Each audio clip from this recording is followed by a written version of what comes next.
আজ সকালবেলা রিমা খুব খুশি। সে ঘুম থেকে উঠেছে, পাখির সঙ্গে খেলবে বলে মুখে হাসি।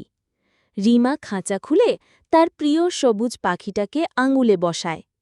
তুমি আমার সেরা বন্ধু, আজ আমরা অনেক মজা করব।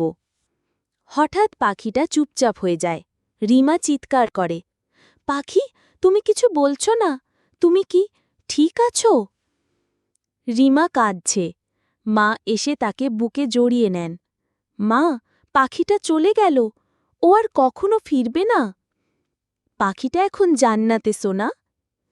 যারা ভালো কাজ করে আল্লাহ তাদের জান্নাতে নিয়ে যান।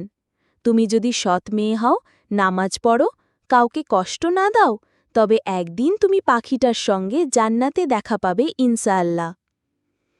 জান্নাত অনেক সুন্দর। সেখানে সবুজ ঘাস, রঙিন ফুল, শান্ত নদী আর হাসি মুখে খেলা করে ছোট ছোট বাচ্চারা। পাখিরাও ওখানে উড়ে বেড়ায়। রিমা দেখে তার সেই সবুজ পাখিটা উড়ে আসে। ও এসে তার কাঁধে বসে। সে হেসে বলে, তুমি তো সত্যিই এখানে আছো। রিমা চোখ মুছে ফেলে বলে, আমি ভালো মেয়ে হব, আমি জান্নাতে যাব, আল্লাহ আমাকে সুযোগ দিন। সেদিন রাতেই রিমা মার সঙ্গে অজু করে, নামাজ পড়ে। সে বলে, আল্লাহ আমাকে ভালো বানিয়ে দাও, যেন আমি জান্নাতে যেতে পারি। রাতে রিমা শান্ত ঘুমায়।